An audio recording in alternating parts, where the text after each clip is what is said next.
Ibu bapak, adik-adik, sahabat kenalan, anak-anak sekalian yang saya kasihi, kembali bersama dengan saya, Romo Kristoforus Harilyong. Kita akan merenungkan bacaan Injil pada hari ini, Senin 1 Februari 2020. Bacaan Injil diambil dari Markus bab 5 ayat 1 sampai dengan 20, di mana Tuhan Yesus menyembuhkan orang yang kerasukan roh jahat.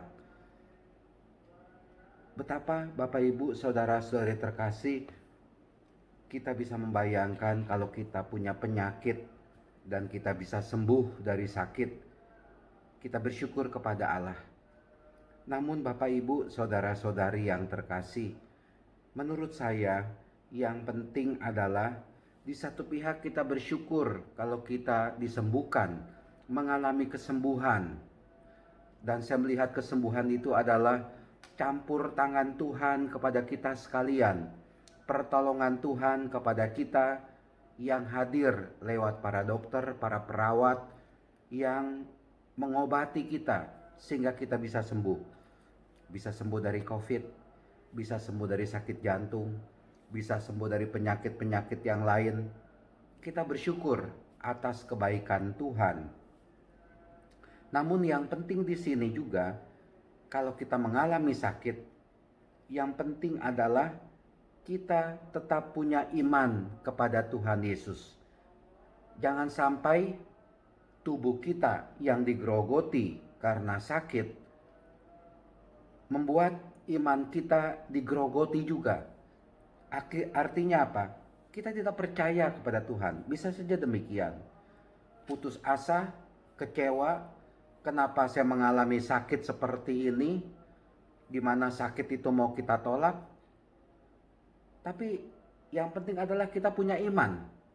Kita tetap punya harapan, ya.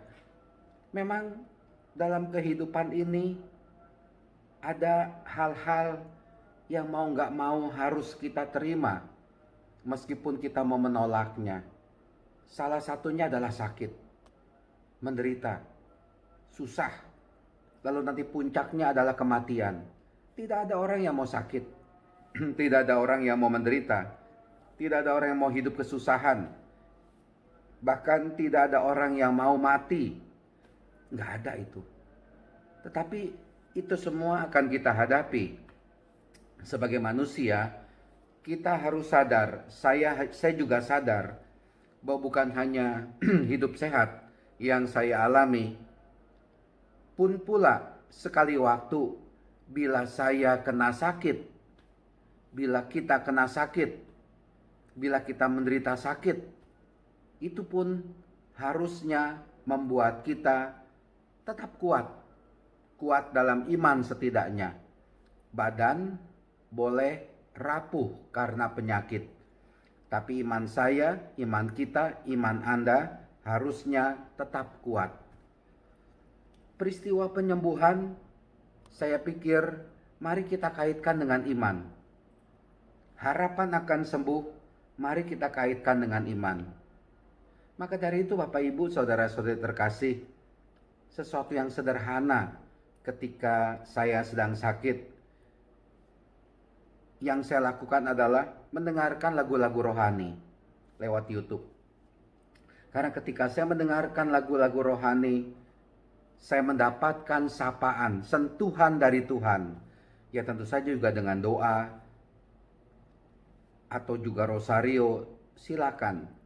Tapi sayangnya ketika saya sedang menderita sakit karena COVID, tidak seperti dulu-dulu ketika saya masuk rumah sakit. Di Karolos itu ada komuni, setiap hari itu ada komuni, mulai jam 3, setengah 4 sore itu sudah siap untuk menyambut komuni.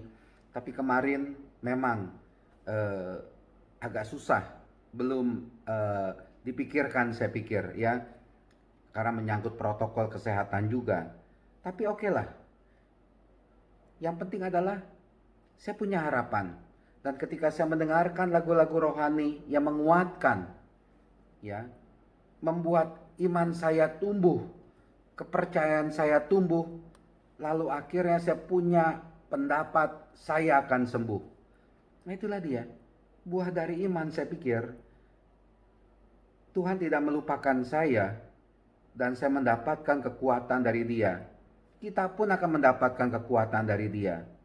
Maka dari itu, saya berpandangan, mari dalam situasi apapun juga, terutama situasi di mana kita mengalami kesedihan, kesusahan, kesulitan, kita tetap dekat dengan Tuhan.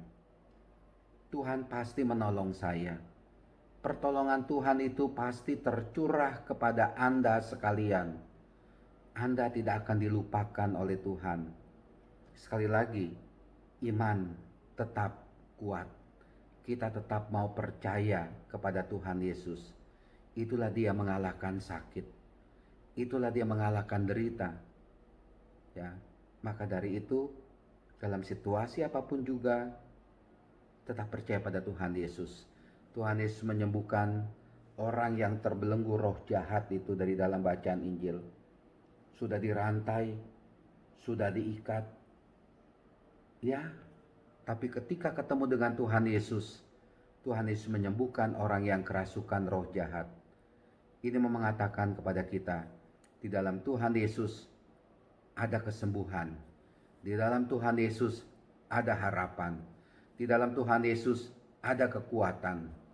Di dalam Tuhan Yesus ada kelepasan. Maka dari itu, yang paling utama, serahkan diri kita kepada Tuhan. Dia pasti memberikan yang baik, terbaik, paling baik kepada kita sekalian, asalkan kita percaya kepada Dia. Amin.